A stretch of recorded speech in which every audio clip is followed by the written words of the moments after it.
Mr. President, Excellencies, ladies and gentlemen, it is unusual for a member of the philanthropic sector to be given the opportunity to address heads of state here at the United Nations. I'm honored by it, and I'm also encouraged. I see it as a sign of partnership, that the world understands that no sector acting alone can achieve the goals for humanity that are the mission of the United Nations. We're here today to assess where we stand on the Millennium Development Goals. As I look at it, the Millennium Development Goals are like a report card that helps us judge our performance. A lot will be said about the areas in which we're falling short of our targets and our funding commitments. These points are very important, and they need to be addressed. It is crucial to evaluate our performance, but I think it's also important at this point to evaluate the goals themselves as a force for change. So here's my evaluation. I love the Millennium Development Goals. I think they're the best idea for focusing the world on fighting global poverty that I've ever seen. With all the mountains of measures and studies and reports in the world, these Millennium Development Goals have broken through and grabbed broad attention. Thanks to these goals, not only UN agencies, but the world at large knows the key measures of poverty, hunger, health, and education. Some of the numbers are good and some are not. But the fact that the world is focusing on these numbers is excellent. It means people see where things are going well and understand how we can spread those successes. They see where we're falling short, and they see the need to apply more effort and do things differently. That is the purpose of these goals, and it's a brilliant purpose.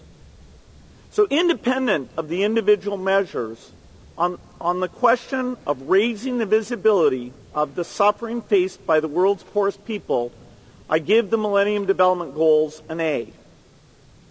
Of course, attention alone won't change the future. We also need greater innovation, both in the tools we discover and the way we deliver them.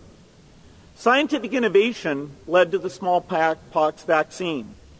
Combining that with an innovative approach to delivering it helped us track the disease, immunize around it, and eradicate it.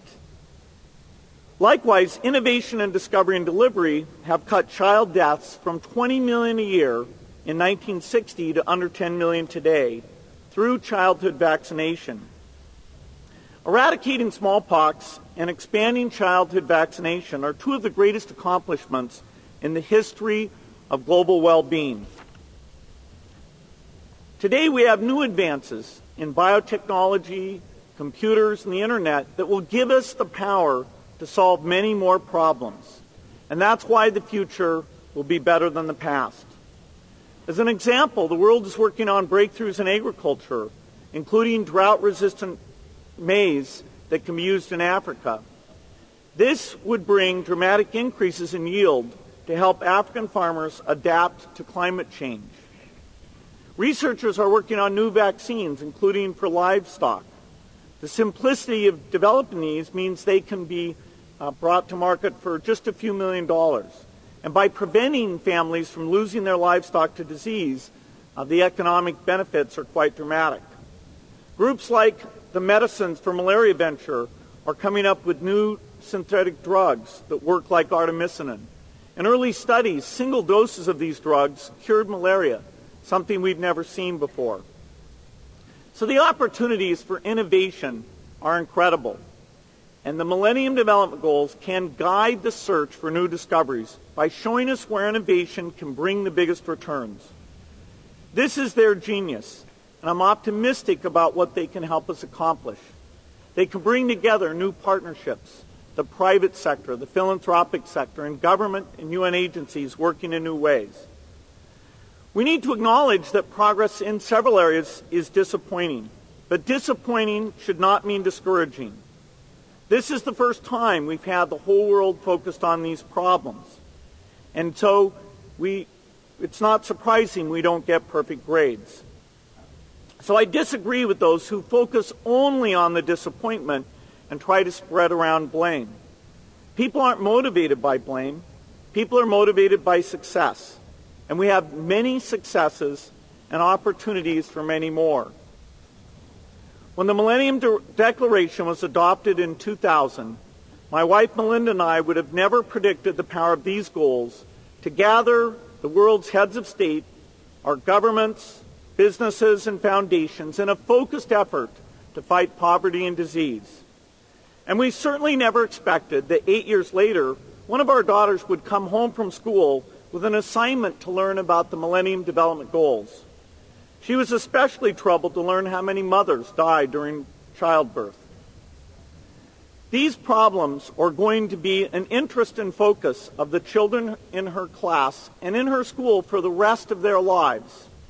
In its own way, this concern of the world's children is just as important to our future as the attention of the people gathered here today. There is more power in these goals than we had imagined. And now that we've seen it, we want to work with you to intensify it and push the day when all people, no matter where they're born, can live a life filled with health and opportunity. Thank you.